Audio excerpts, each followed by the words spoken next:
کہ منہج انقلاب محمدی کے دو حصے ہیں. اوپر کا حصہ ٹکراؤ، تصادم، وہ سب کو معلوم ہے. غزوہ بدر، غزوہ احد، غزوہ احزاب، فلاں فلاں کس کو نہیں معلوم. لیکن اکبر الآبادی کا بڑا پیارا شعر ہے، خدا کے کام دیکھو بعد کیا ہے اور کیا پہلے ہے، نظر آتا ہے مجھ کو بدر سے غار حرا پہلے. اس نے 12 برس تک مکے میں جو دعوت، تبلیغ، تربیت، تزکیہ، تعلیم، تنظیم، یہ کام کیا ہے. یہ ہے جس کا نتیجہ سامنے نظر آتا ہے. چاہے تمہارے جسم کے ٹکڑے اڑا دیں، تم نے ہاتھ نہیں اٹھانا. یہ ارادہ آسان کام ہے کوئی؟ بلی کو بھی آپ گھیر لیں اگر کسی کونے میں تو وہ آپ پر حملہ کر دے گی. ڈیسپریٹ آدمی 2-3 کو مار کر مرے گا، ایسے نہیں مر سکتا آدمی. آدمی بڑی شے ہے، لیکن اجازت نہیں ہے. یہ تیاری جو کرائی ہے محمد رسول اللہ نے، تو ایک ہے تصادم کا مرحلہ اور ایک ہے تصادم کے لیے آدمی تیار کرنا. آدمی فراہم کیسے کرے، تیار کیسے کرے. اس کو میں نے قرار دیا ہے منہج انقلاب نبوی کی اساسی منہاج. ایک ہے تکمیلی منہاج، تصادم، ٹکراؤ، جنگ. اساسی منہاج ہے how to procure proper people, procurement of people and then their training. یہ ہے مسئلہ، اور اس کا مرکز و محور قرآن ہے. اگلی سورہ، سورہ جمعہ، اسی سے بحث کر رہی ہے. یوں سمجھ لیجئے کہ بعثت محمدی کا مقصد، اس کے لیے تصادم کے مراحل، یہ سورہ صف میں، لیکن اس کے لیے مردان کار کی تیاری کا عمل سورہ جمعہ میں. بسم اللہ الرحمن الرحیم. یسبح للہ ما فی السماوات وما فی الارض الملک القدوس العزیز الحکیم. هو الذی بعث فی الامیین رسولا منہم یتلو علیہم آیاتہ ویزکیہم ویعلمہم الکتاب والحکمہ. اب دیکھیے آپ، جیسے وہ آیت 3 دفعہ آ چکی تھی، یہ چوتھی مرتبہ آ رہی.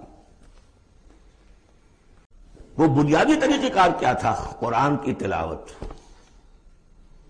قرآن اس مقناطیس کے مانند تھا کہ جس کے اندر جس کی روح بیدار ہے اس کو کھینچ لے گا. یہ ہے آپ کا آلہ دعوت. اب آپ کے پاس وہ آ گئے یہ سلیم الفطرت، کسی درجے میں سلام، جن کی زیادہ سلیم الفطرت اور زیادہ جو ہے وہ فوراً آ گئے. کچھ کو تھوڑا سا وقت لگا، پھر کچھ اور وقت لگا، کچھ اور وقت لگا، تو 12 برس میں مکے کی جو ہے وہ ہانڈی کے اندر پوری طرح بلو کر نکال دیا. اور جو نکالا پھر ان کی تربیت، ان کی تعلیم اسی کتاب سے. حکمت قرآن پر بیس کر رہا ہے سارا پروسیس. تربیت بھی قرآن سے، تزکیہ بھی قرآن سے، دعوت بھی قرآن سے. تذکیر بھی قرآن سے، تبشیر بھی قرآن سے، انذار بھی قرآن سے. تذکیر، انذار، تبشیر، اس سے دعوت ہو گئی.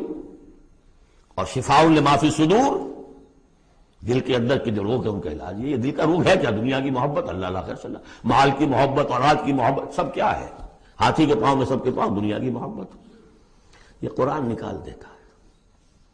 هو الذی بعث فی الامیین رسولا منہم، وہی ہے جس نے بھیجا، اٹھایا امیین میں سے ایک رسول، انہی میں سے. یتلو علیہم آیاتہ، ان کو پڑھ کر سناتا ہے اللہ کی آیات. یہ وہ مقناطیس.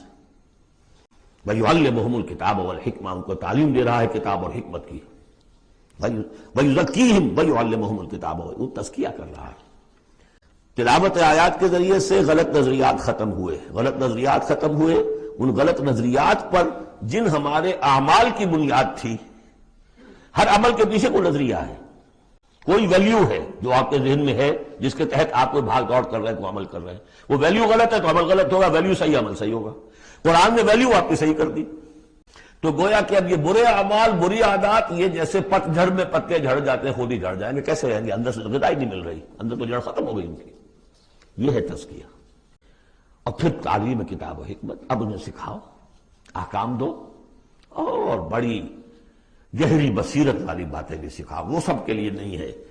اس کو وہ کہتے ہیں جیسے کہ ہمارے ہاں عربی مدارس میں بھی اب ہے شعبہ تخصص. فارغ التحصیل تو تم ہو گئے، تخصص کرو. یہ اصل میں تعلیم حکمت جو ہے، یہ محمد رسول اللہ کی تعلیم کا اور تربیت کا شعبہ تخصص ہے. یہ سب کے بس کا روگ نہیں. وَمَن يُؤْتَ الْحِكْمَةَ فَقَدْ أُوتِيَ خَيْرًا كَثِيرًا يُؤْتِي الْحِكْمَةَ مَن يَشَاءُ وَمَن يُؤْتَ الْحِكْمَةَ فَقَدْ أُوتِيَ خَيْرًا كَثِيرًا. یہ اللہ تعالیٰ کسی کسی کو صلاحیت دیتا ہے. وَإِن كَانُوا مِن قَبْلُ لَفِي ضَلَالٍ مُبِينٍ، اور یقیناً اس سے پہلے تو وہ کھلی گمراہی میں تھے۔ وَآخَرِينَ مِنْهُمْ، اور محمد کو بھیجا ہے اللہ نے صرف امیین کے لیے نہیں، اوروں کے لیے بھی جو ہے تو انہی میں سے پوٹینشلی لما يلحقوا بهم، ابھی ان میں شامل نہیں ہوئے۔ حضور سے ان کے بارے میں پوچھا گیا، حضور نے مجلس میں بیٹھے ہوئے تھے، سلمان فارسی ان کے کندھے پر ہاتھ رکھا، فرمایا حکمت اگر سریا پر بھی ہوگی تو اس کی قوم کا کوئی شخص اسے لے آئے گا۔ اور کم سے کم یہ کہ تمام جو حنفی مسلمان علماء وہ سمجھتے ہیں کہ اس حضور کی حدیث کا مصداق امام ابو حنیفہ ہے رحمۃ اللہ علیہ۔ بہرحال اس میں کوئی شک نہیں کہ ایرانی قوم جو ہے بحیثیت مجموعی بہت ذہین، فتین، فلاسفر ایک سے ایک بڑھ کر، متکلم سارے کے سارے ایرانی ہیں۔ یہ ساری چیزیں ان کے ہاں فلسفہ منطق دو چیزیں کی گھٹی میں، 3 مراکز رہے ہیں دنیا میں فلسفہ اور منطق کے، ہندوستان، ایران، یونان، 3 ہیں۔ نمبر 2 پہ جرمنی آ جائے گا، اس لیے کہ وہ بھی ایرینز ہیں، یہ ایرینز ہیں، یہ حام کی نسل ہے۔ میری تحقیق اللہ تعالیٰ نے سام کی نسل کو چن لیا نبوت کے لیے، حام کی نسل کو چن لیا حکمت کے لیے۔ یہ میری رائے ہے، یہ صرف میرے اسٹریک تھاٹس ہیں، یہ کوئی یوں نہ سمجھیے، لیکن بہرحال میں اب آخری جو چیزیں بھی میرے پاس ہیں وہ بھی میں آپ کو اس دورہ ترجمہ قرآن میں دے رہا ہوں۔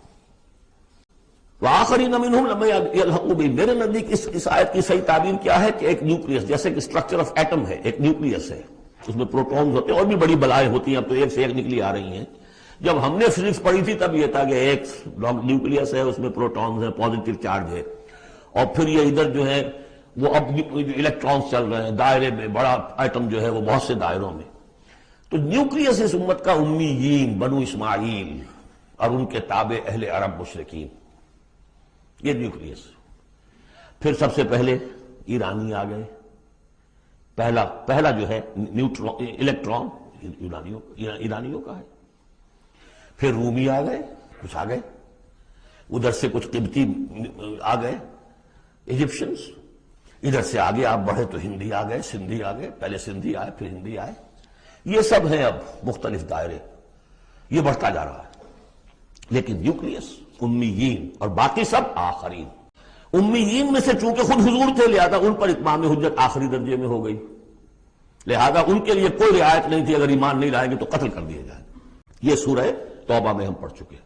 آخرین کے لیے رعایت یہ ہے کہ چاہیں تو اسلام لائیں چاہیں تو نہ لائیں، یہودی رہیں، عیسائی رہیں، کوئی رہیں، مجوسی رہیں، ہندو رہیں، سکھ رہیں، پارسی رہیں، جو چاہیں رہیں، لیکن نظام اسلام کا ہوگا، غلبہ اللہ کا ہوگا، دین ہم قائم کریں گے، تم رہو اپنے طور پر جو ہندو رہو، جو چاہو رہو۔ وآخرین منہم لما یلحقوا بہم وہو العزیز الحکیم، اور وہ عزیز ہے اور حکیم ہے۔ ذالک فضل اللہ یؤتیہ من یشاء، یہ اللہ کا فضل ہے، وہ دیتا ہے جسے چاہے۔ اس فضل کے بڑے درجے ہیں۔ سورہ بنی اسرائیل میں آیت پڑھی، ان فضلہ کان علیک کبیرا، حضور سے خطاب ہے، سب سے بڑا فضل، سب سے بڑا فضل، سب سے بڑا فضل اس پوری کائنات میں محمد رسول اللہ پر ہوا۔ اگرچہ ان کا فضل کس طور سے ہوا ہے وہ آپ دیکھ لیجئے، ماریں پڑی ہیں، پتھراؤ ہوا ہے، خون کے دھارے چھوٹے ہیں۔ اللہ کا فضل جو ہے دنیا میں وہ ناز و نعام نہیں ہے، عیش نہیں ہے، آرام نہیں ہے۔ جس میں سب سے بڑا فضل تھا اسے یتیم پیدا کیا، پوستھیومس، پیدا بھی ہوا باپ کے فوت ہونے کے بعد، بالکل مفلس قلاش۔ وہ تو مادائی حلیمہ کو کوئی اور بچہ ملا نہیں تھا، تو قرۂ فال بنا میں من دیوانہ زدن ہو گیا معاملہ، ورنہ لوگ چاہتے تھے اچھے کھاتے پیتے گھرانوں کے بچے لیتے تھے، یتیم کو کون لے جائے گا؟ لیکن وہ یتیم پھر کیا بنا، در یتیم۔ ووجدک ضالا فہدی ووجدک عائلا فاغنی الم یجدک یتیما فآوی۔ پھر جو کچھ ہوا ہے سخت، آپ کا جو نوجوانی کا دور ہے، سخت مشقت مزدوری۔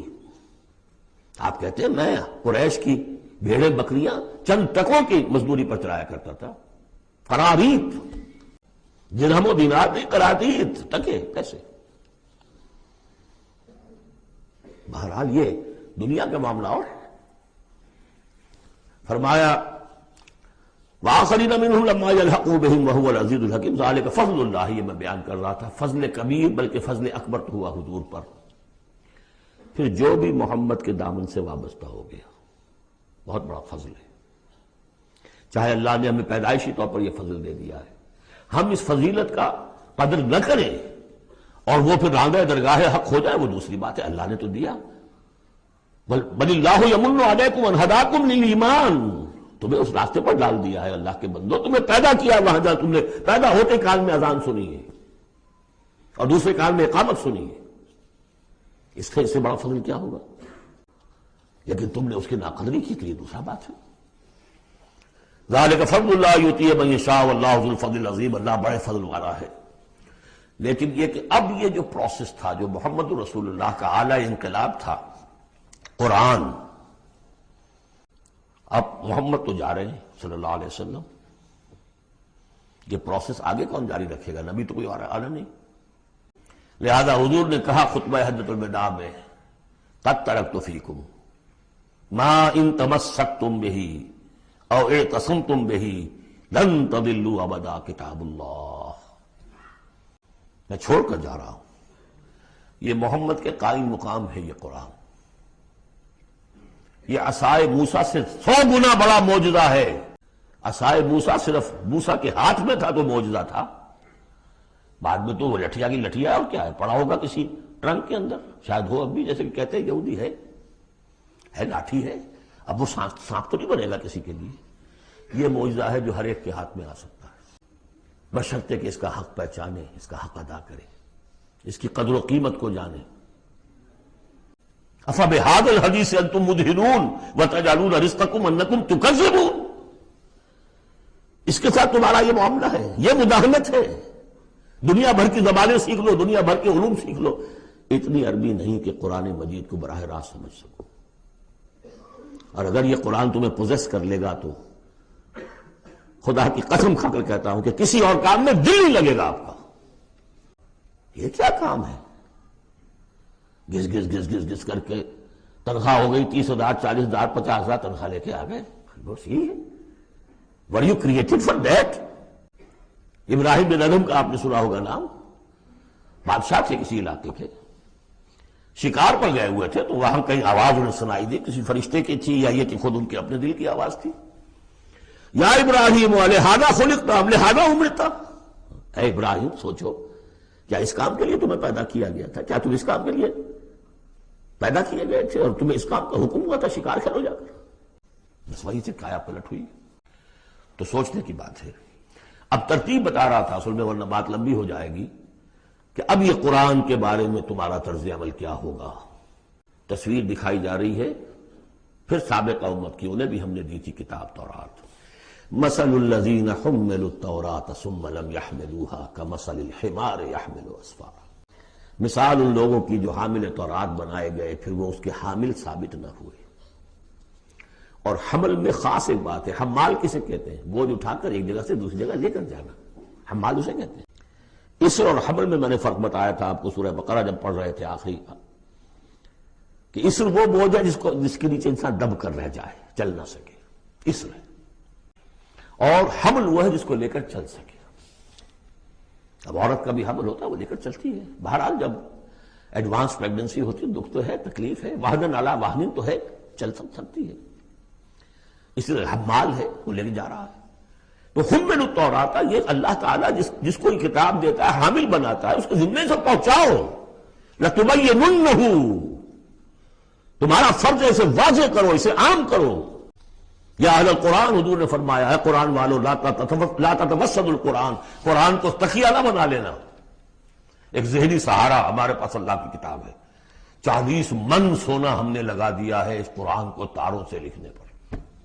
معلوم ہے آپ کو رکھا ہوا ہے ہمارے ہاں ایوبی دور کی یادگار، لاہور میں جو اسمبلی چیمبر کے باہر جو ہے، چاہیے دیکھ لیجیے. میں نے تو آج تک نہیں دیکھا. مجھے تو یہ قرآن بہت اچھا لگا. جامع جم سے یہ میرا جامع صفات اچھا ہے، بشرطے کہ اس قرآن کے ساتھ آپ کا تعلق ہو ذہنی اور قلبی اور روحانی. بہرحال قرآن مجید کے حامل بنائے گئے تھے اس لیے کہ اوروں تک پہنچاؤ. ثم لم يحملوها، انہوں نے نہیں اٹھایا. کمثل الحمار، ان گدھوں کے مانند ہے. يحمل اسفارا، جو کتابوں کا بوجھ اٹھائے پھر رہا. مکالمات فلاطون بھی لکھ دیجئے آپ، بعد کا گشڑی رکھ دے. انسائکلوپیڈیا برٹینیکا پورا رکھ دے گدھے کو کیا فائدہ اس سے؟ مثل القوم الذین کذبوا بآیات اللہ، مثال اس قوم کی جس نے اللہ کی آیات کو جھٹلایا، بے صاحب بہت بری ہے۔ اب یہ جھٹلانا میں پہلے واضح کر چکا ہوں سورہ واقعہ پڑھتے ہوئے، یہ جھٹلانا ہے، یہ ہمارا قرآن کو جھٹلا رہے ہیں ہم اپنے عمل۔ ایک شخص آپ سے پوچھے گا آپ قرآن کو اللہ کا کتاب مان لیا؟ میں مانتا ہوں۔ آپ نے کبھی پڑھا اس کو؟ آپ 7 سمندر کا سفر پار کر کے یہاں MBA کرنے تشریف لے آئے ہیں امریکہ میں، MBA معلوم ہوتا ہے کہ کوئی پتہ نہیں کوئی جنت کی کوئی سیٹ ہے کیا ہے۔ قرآن آپ نے نہیں پڑھا تو کیسا ایمان ہے آپ کا قرآن پر؟ کیا جواب دیں گے؟ تکذیب کر رہے ہیں اپنے عمل سے۔ بئس مثل القوم الذین کذبوا بآیات اللہ واللہ لا یہدی القوم الظالمین۔ اللہ ایسے ظالموں کو زبردستی تو ہدایت نہیں دیتا۔ اللہ کی ہدایت ایسی گھٹیا شے تو نہیں ہے، اتنی حقیر شے تو نہیں ہے۔ اب دیکھیے 4 آیتیں، یہ یہاں پر بھی 4 4 جمع 3 کی تقسیم ہے۔ 4 آیتیں پوری ہو گئی تھی، حضور کی بعثت 2 میں ہے، امیین نیوکلیس ہے، آخرین سب الیکٹرانز ہیں اس کے چاروں طرف۔ یہ ملٹی نیشنل امت ہے، ملٹی نیشنل فرمز تو آپ کو معلوم ہے، ملٹی نیشنل۔ جبکہ سابق جو امت تھی بنی اسرائیل وہ یونی ریشیل، ایک نسل کی، یونی ریشیل یونی نیشنل، یہ multi racial multi national. Hindi بھی، فارسی بھی، ایرانی بھی، ترک بھی، چینی بھی۔ اب تو دنیا کا میں نہیں سمجھتا کہ کوئی قوم رہ گئی ہو، کوئی نسل رہ گئی ہو جس میں کچھ نہ کچھ مسلمان موجود نہ ہو۔ اور دوسری بات یہ کہ حضور کا بنیادی کیا ہے؟ اعلی دعوت، اعلی تربیت، جس سے کہ مردان کار تیار کیے جو جہاد اور قتال کریں گے، وہ ہے قرآن۔ اب آگے 4 آیتوں میں وہ جو طرز عمل ہمارا ہو گیا اس کی تصویر دکھائی جا رہی ہے بنی اسرائیل کے طرز عمل میں۔ مثل الذین حملوا التوراة ثم لم يحملوها كمثل الحمار يحمل اسفارا بئس مثل القوم الذین کذبوا بآیات اللہ واللہ لا یہدی القوم الظالمین۔ اس کے بعد نتیجہ کیا نکلتا ہے؟ جو آیات الہیہ سے رشتہ ٹوٹے گا تو سہارا کیا چیز رہ جائے گی؟ ہم تو اللہ کے چہیتے ہیں، لاڈلے ہیں، ہمیں تو جہنم میں کوئی جھونک ہی نہیں سکتا۔ جھونکے گا بھی تو دوسروں کی آنکھ میں دھول جھونکنے کے لیے چند دن کے لیے، ہمیں بھی ڈال کے فوراً نکال لیں گے۔ اللہ کو بھی چوری کرنی ہے، خیانت کرنی ہے ہمارے لیے، اور ہم جیسے بھی کچھ ہیں، جو بھی کچھ ہیں، زانی ہیں، شرابی ہیں، جو بھی کچھ ہیں، لیکن تیرے محبوب کی امت میں، جب تیرے محبوب کی امت میں ہے سیلویشن از گارنٹیڈ، شفاعت تو ملنی ہی ملنی ہے۔ بہت زیادہ کرنا ہے تو کسی بزرگ کی مزار پہ دے گے بھی چڑھا ہے، بس اور کیا رہ گیا۔ یہ ہے وہ سارا معاملہ، یہ ہے وہ امانی، یہ ہے وہ من گھڑت خیالات، یہ ہے وہ وشفل تھنکنگ سے جو عقیدوں کی شکل بن جاتی ہے، جس کی وجہ سے عمل سے، وہ جو اقبال نے کہا کہ پتہ نہیں نام کیا ہے اس کا، خدا فریبی کے خود فریبی، عمل سے فارغ ہوا مسلمان بنا کے تقدیر کا بہانہ۔ وہ تقدیر کی بجائے آپ یہاں یہ عقائد جوڑ لیجئے تو پھر عمل کی کیا ضرورت ہے؟ بے وقوف ہوگا جو عمل، رشوت نہ لے، عیش نہ کرائے بچوں کو، بے وقوف ہے، احمق ہے، پاگل ہے۔ قل یا ایھا الذین ھادوا ان زعمتم انکم اولیاء للہ من دون الناس، کہہ دیجئے اے نبی، اے وہ لوگوں جو یہودی ہو گئے ہو، اگر تمہارا واقعی یہ گمان ہے کہ تم اللہ کے دوست ہو اور اللہ تمہارا دوست ہے۔ ان زعمتم، زوم کا لفظ اردو میں بھی بولتے ہیں خیال خام کے لیے، بڑا زوم ہو گیا اسے۔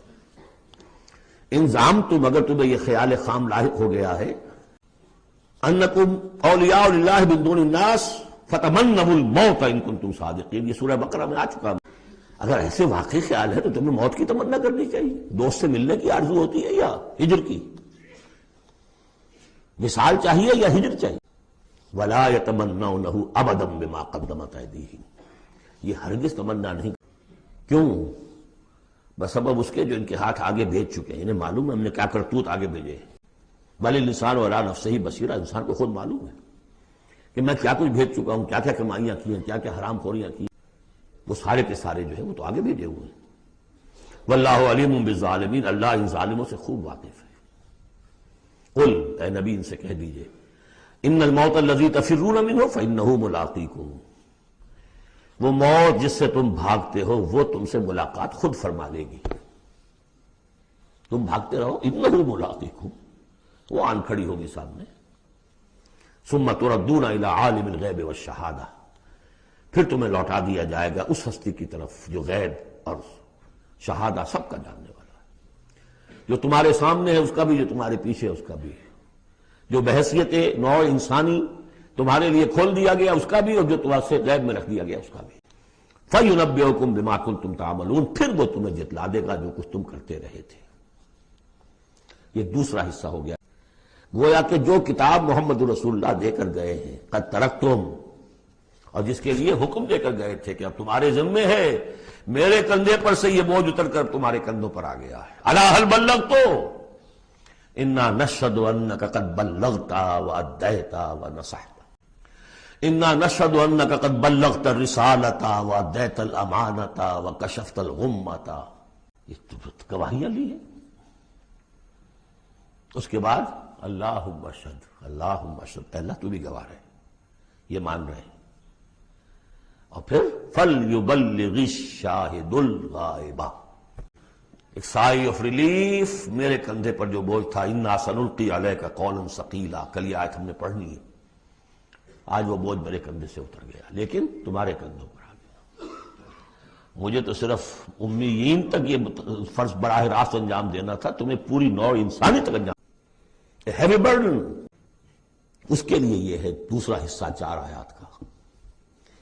اب تیسرے حصے میں اس قرآن کی تعلیم عام، تعلیم بالغان کا جو نظام قائم کیا گیا اس کا ذکر ہے۔ جمعہ کیا ہے اصل میں؟ اب رہ گئی رسم ادا، روح بلالی نہ رہی، فلسفہ رہ گیا، تلقین غزالی نہ رہی۔ یہ جمعہ کیا ہے؟ یہ حزب اللہ کا ہفتے وار اجتماع۔ کمیونسٹوں کو بھی ایجاد کرنے پڑے تھے ہفتے وار اجتماع، ہفتے وار اجتماع، اسٹڈی سرکلز، اس لیے کہ انقلابی کارکن کے ذہن میں جب تک اس کا نظریہ تازہ نہ رہے وہ قربانی کیسے دے گا؟ قربانی تو ہر لحظہ آئے گی، ہر آن آئے گی، قدم قدم پر آئے گی۔ لہذا اس نظریے کا، نصب العین کا، اپنے مقصد کا شعور بالکل کانشس لیول کے اوپر مستحضر رہنا چاہیے۔ لہذا اجتماعات، اب ظہر کی نماز کی بجائے جمعہ، وہاں 4 فرض یا 2 کر دیے، 2 کی جگہ خطبہ۔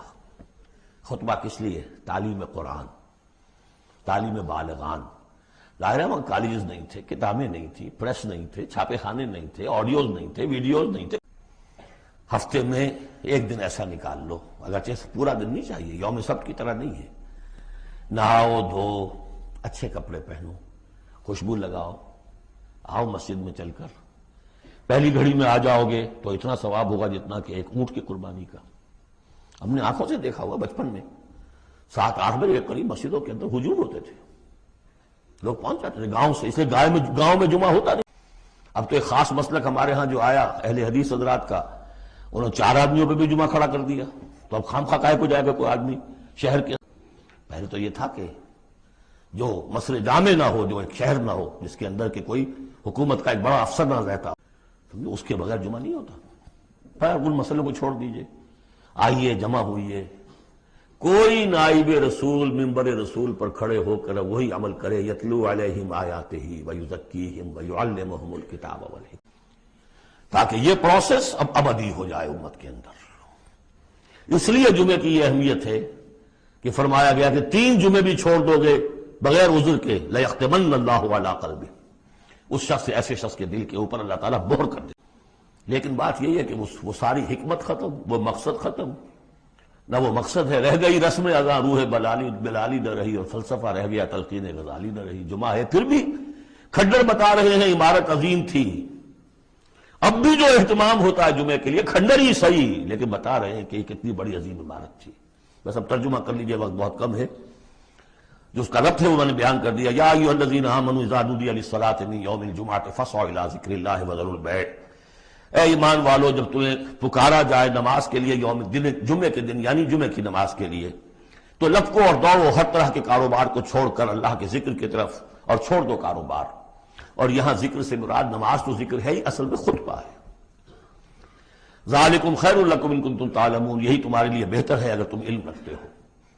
فاذا قضیت الصلاۃ فانتشروا فی الارض وابتغوا من فضل اللہ، یہودیوں کا جو یوم سبت والی وہ سختی نہیں ہے، صبح کا زیادہ وقت تو مطلوب ہے کہ لگے اس کام میں، لیکن جمعے کے بعد پھر آپ جائیں پہ کام میں لگیں۔ یہی میں نے کہا تھا نواز شریف صاحب تھے کہ آپ کو جمعے کی آدھی چھٹی کرنی ہے تو بعد کی چھٹی کیجئے، پہلے کی چھٹی کیجئے، بعد میں لوگوں کو دفتر بلا لیجئے، کام کرائیے ان سے، قرآن کے مطابق تو وہ ہوگا۔ جب نماز ادا ہو چکے اب تم زمین میں منتشر ہو سکتے ہو، جاؤ اللہ کا فضل تلاش کرو، ابتغوا من فضل اللہ واذکروا اللہ کثیرا لعلکم تفلحون، اور اللہ کو یاد کرو کثرت سے تاکہ تم فلاح پاؤ۔ وَإِذَا رَأَوْا تِجَارَةً لَمْ يَدْخِ، یہ بھی کمزوری آ گئی جو مسلمانوں کے اندر ایک پیدا ہوئی تھی، اس کا طرف اشارہ کر دیا گیا اس صورت میں بھی۔ جب انہوں نے دیکھا کوئی تجارت کا معاملہ یا کوئی اور کھیل کود، انفضوا الیہا، تو خاص منافقین جو تھے وہ دوڑ کے چلے جاتے تھے، وترکوک قائما، اور آپ کو چھوڑ جاتے تھے کھڑے ہوئے۔ اور اس لیے کہ عام خیال یہ ہے کہ عام طور پر پہلے جو ہے خطبہ جیسے عیدین میں بعد میں ہوتا ہے، ایسے ہی جمعے کا خطبہ بھی بعد میں ہوتا ہے، سمجھا انہوں نے نماز تو ہو گئی چلو۔ فرمایا نہیں، قل ما عند اللہ خیر من اللہو والتجارہ، ان سے کہہ دیجئے جو اللہ کے پاس ہے وہ کہیں بہتر ہے اس کھیل کود سے بھی، تجارت سے بھی، واللہ خیر الرازقین، اور اللہ بہترین رزق عطا کرنے والا ہے۔